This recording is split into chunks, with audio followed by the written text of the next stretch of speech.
Sebelum masuk ke dalam contoh soal, kita di sini mencari tahu terlebih dahulu tentang jurnal penyesuaian.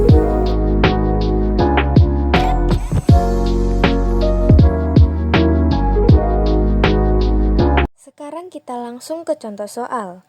Di sini ada neraca saldo milik PT Makmur per 31 Desember 2021. Di sini terdapat banyak akun, seperti kas, piutang, dan lain-lainnya.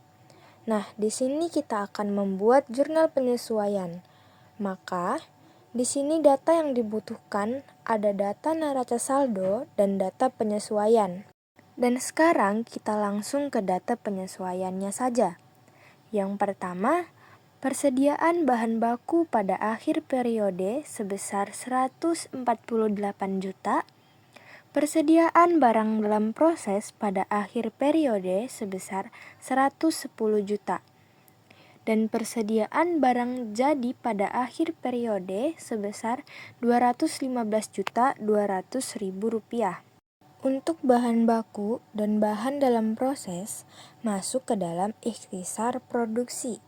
Sedangkan barang jadi kita masukkan ke dalam ikhtisar laba atau rugi.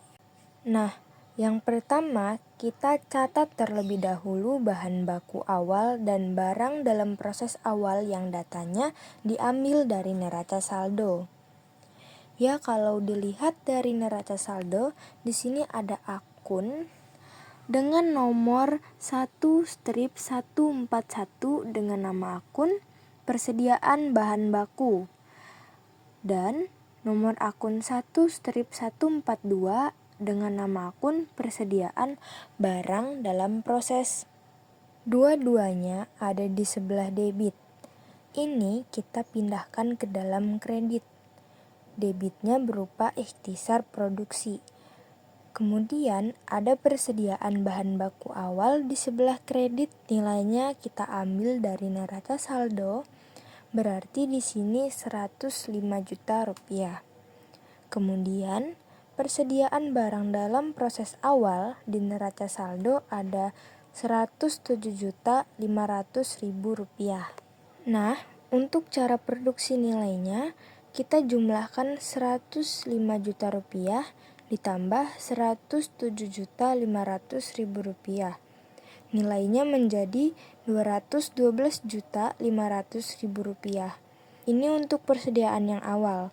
Berikutnya kita akan mencatat persediaan yang akhir. Datanya diambil dari data penyesuaian. Jadi, pertama ada bahan baku akhir, kemudian ada persediaan barang dalam proses akhir, dan kreditnya ada ikhtisar produksi. Nilainya untuk bahan baku diambil dari data penyesuaian, berarti di sini 148 juta rupiah. Kemudian, untuk barang dalam proses kita ambil dari data penyesuaian juga, 110 juta rupiah. Untuk ikhtisar produksi kita jumlahkan 148 juta rupiah ditambah 110 juta rupiah. Dengan hasil 258 juta rupiah. Berikutnya, kita akan memindahkan akun persediaan barang jadi ke dalam akun ikhtisar laba atau rugi. Caranya yang pertama mencatat barang jadi awal. Nilainya kita ambil dari neraca saldo sebesar 159.600.000 rupiah.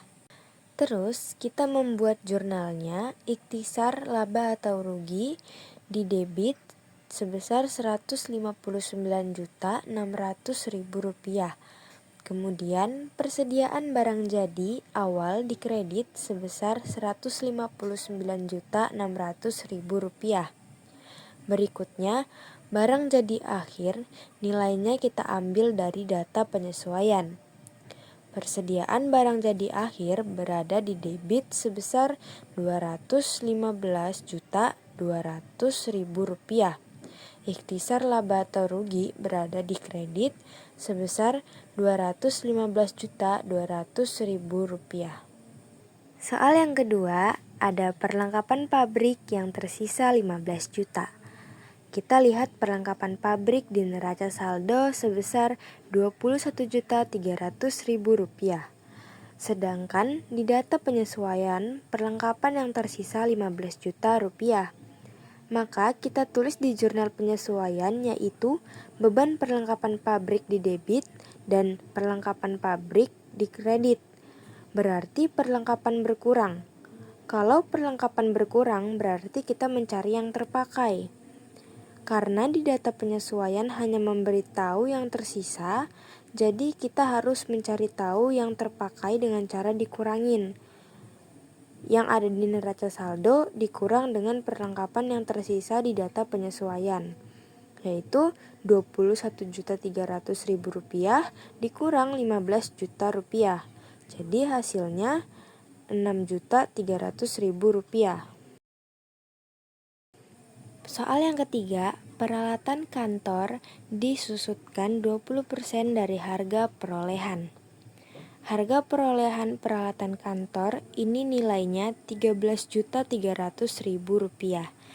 Disusutkan 20%, berarti 20% dari Rp13.300.000 akan memperoleh hasil Rp2.660.000.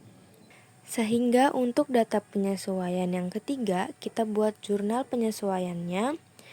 Beban penyusutan peralatan kantor di debit senilai Rp2.660.000 dan akumulasi penyusutan peralatan kantor di kredit senilai Rp2.660.000. Lalu kita totalkan masing-masing dari debit dan kreditnya. Debitnya sebesar Rp854.260.000 dan kreditnya sebesar Rp854.260.000.